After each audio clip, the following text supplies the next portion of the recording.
Pump and dump. Oh boy, this stock looks more and more like a penny stock every day. We're right back to where we started. And the CEO of this penny stock, oh my goodness, he is something special.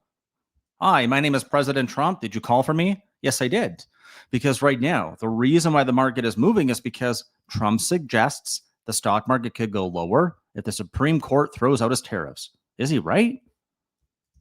Is that why stocks did this today? They pumped? Yes, they did. It's currently 3-3. They're thinking one person's going to defect or go over to the other side. And then Scott Bessent said, I had a really nice takeaway from the Supreme Court. I think we're going to win. So what happens? The wheels on the bus go round and round, round and round, round and round. I made a joke about this when Trump first started, but are you surprised by what's happening here? If you are or are not, you shouldn't be. Trump's scoreboard is the S&P 500. So if we're at all-time highs and we might go lower, what is he basically saying? Not my department. This is a Wendy's. I'm not in charge of the stock market anymore. It's the Supreme Court's fault, right? Not my job. That's what I hear. Should be taken seriously, but not literally. It was true in 2024. It's true today. Ironically, it's almost exactly a year later. Here are the 5 key takeaways from the meeting here. I'm going to focus on this last one here because, yes, pump and dump, and this is a trap. This guy seems a little bit like he went on a hot date, and he forgot to bring a couple extras because she questioned the circumstances around some of Trump's recent tariffs, underscoring many of the arguments made by plaintiffs who the president's actions undercut his claim that the levies are emergencies. The president got upset, and he threatened 10% on Canada for running an ad during the World Series. Is that an emergency? Or did his feelings get hurt? Oh, his feelings got hurt, and that's a national emergency. Boo fucking who? All right. He imposed 40% tax on Brazil because the Supreme Court permitted the prosecution of one of his former friends for criminal activity. How dare you go after a criminal? How dare you? That sounds familiar, right? Alex Karp yesterday, President Trump today. Who's this lady? Well, she's pretty important. She's in charge of the money over at OpenAI. And she says, there's not enough exuberance. You got to give us a chance. Okay. She says, Fryer rejected the premise that OpenAI deals with firms like NVIDIA or circular financing arrangements, saying the company is building out infrastructure to allow more to compute. And she's basically saying, grow a pair. What's she telling us? Take my strong hand. If you feel weak, do not worry. I got a very strong hand here. If you stick it out, I promise I will take you to safety. Take my hand. Take my hand. It's my strong one. Please just take it. I can't. Just take it. No, I'd rather fall. So the president seems a little bit upset right now, and here are some easy ways to chill. You can Netflix and chill. You can pretend you're an artistic. You can have some birthday cake. You can pack some. You can do some makeup. You can watch a web series on YouTube's like you're doing with me. You can take a nap on a blanket fort. You can go for a sunset picnic. Not up in Canada. It's cold right now. You can do YouTube's or yoga on YouTube's, or you can dance to Drake. Whatever you want to do, because this is not going to end today or tomorrow or next week or next month. It's going to continue. And there's a $10 trillion trend right now that Trump is trying to thwart. There's going to be likely some updates. The French president landed in Bahia today, which is in Brazil, and they got a little bit of a kumbaya pre-ceremony today, right? They're pre-drinking today. There's the big party tomorrow. $10 trillion is pretty big. So from 2014 to 2024, there's been a lot of spending on this green transition. Whether or not you believe that it's real, people are spending real dollars. So you should be familiar with these trends, even if you do not agree with it. World leaders, including French President Emmanuel Macron and German Chancellor Friedrich Merz, are going to be in Brazil on Thursday for 2 days of climate talks in the Amazonia city of Belém, ahead of COP30. All right, so that starts tomorrow, right? Today is Wednesday, and then tomorrow's Thursday, and then Friday. I'm not going to bore you with all the things that are going into here. I would encourage you to look into it, because if you read a major headline tomorrow at COP30, it's probably going to be in the next 2 days. There's 10 trillion reasons why you might want to care. And I know that some people are waiting for news that just doesn't seem to be able to come. I want to show you something here now, too, which is very helpful for me. So I showed you that we had an S&P 500 alert, SH alert yesterday. Let me actually show you. I'm not going to waste your time. I'll give you the ideas at the front of the video here. All right, we talked about SH, PSQ, SH, PSQ, RWM. I think we had dog yesterday too. Was it SOXX? Yeah, SOXX. There we go. So we had these 3 alerts yesterday, yielding a risk reward of 0.79 to 1, 0.3, and 0.58. They all passed. The point here is that for the S&P, we already had the warning. So these dots will become more familiar to you shortly. I told you we were very far from support, which is right here. Then we got closer, really close. And we had a warning, yellow, red, yellow, yellow, red, yellow. This just means closing within the previous range. That means closing below.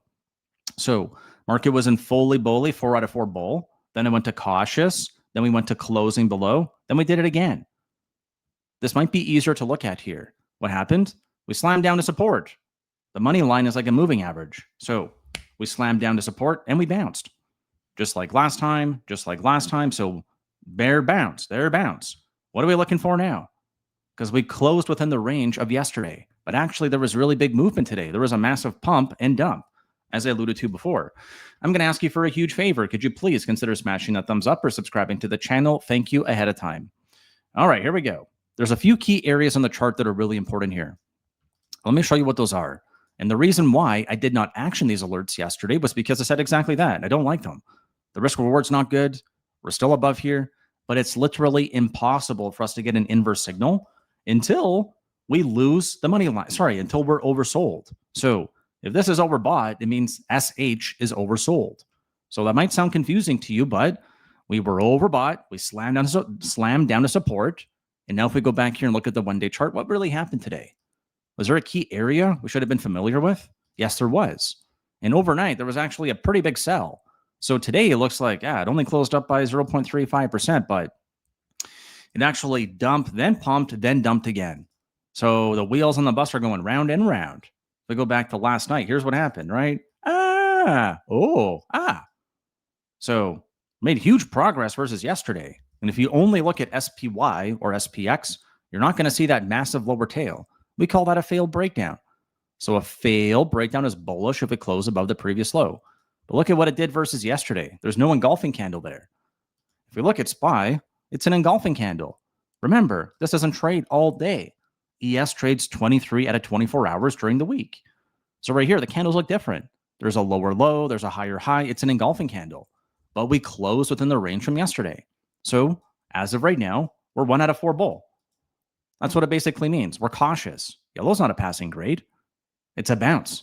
We have to form a higher high. Do you see it on the chart there? High, lower high, lower high. We got a reverse. So we came down to support. We found buyers on support, and support was not down at the moving average. Our goal with our money line is to find the trend earlier. It was exactly right here. Ironically, it landed with the number I wanted. We call that convergence. It converged on the same number, which means we expect to really find buyers there. If you look at the weekly chart, earlier today, like within the last 10 minutes, it looked a lot more like this candle right here. Faded into Wednesday, pump it into Friday. We talked about this candle right here where it goes down and then rallies back up. That's called a hammer. Earlier today, it was actually a hammer. Note this area. It's 679.24. It's last week's low. The reason why it's so important is because if we close above that, it's a failed breakout. Failed breakdown. We're technically only going to be 1 out of 4 bear. And on the weekly chart, we're fully bullish on that one too. So if the dip is over, we're going to rally. The one-day chart is going to form a higher high, and we're going to go higher from here, which means that we're going to negate this current candle, which is below the previous low. All right, load up here, Mr. Algo. So we can see that it's currently buy in every mode. And down here at the bottom, we could sell off more. It's currently a red dot. But if we rally up to 679.25, which is basically $2, we're going to save it. We could go into a bigger sell-off like we did over here, or we could not. We have to lose the line first, though. Once we lose the line, then everything changes. Not bullish enough. We should keep running at it. Okay, cool. Keep buying. So these notes are going to be more helpful to you as I continue to tell you and show you what the tools are. So as of right now, we have to wait for the weekly candle to close. But I told you, we're tracking 2 out of 4 unless we get back above 679.25. In terms of key dates, there's been a lot of movement on earnings. Come hang out tomorrow on our stream if you want to see the updates on that. We got through the Canadian budget. We got through ADP non-farm payroll. Another reason why the market had a little bit of a pop today. Did we see any DOE funding today? I forgot to check on that. McDonald's, CCJ, Robinhood, Figma. We'll look at those earnings tomorrow.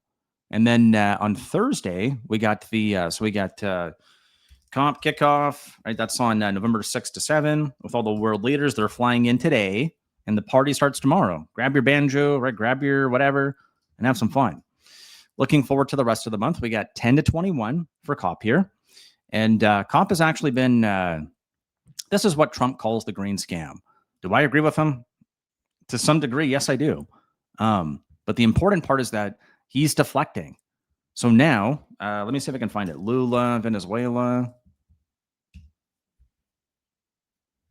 I think it's this one here. So he basically said that we're going to take some time away from COP to stop singing Kumbaya. We'll take a little coffee break, and then we'll talk about Venezuela, Colombia, and why Trump is trying to meddle. He doesn't want to be there. I think there's going to be a really big update from this guy and maybe some other world leaders or some CEOs from some really big companies. I think it might happen to show that there is a rival coming. That's just what I think. I don't know that I'm right. I'll have to find out. All right. So with that said, thank you for tuning in today. Come hang out tomorrow at 8:30 a.m. if you want more. Thanks so much.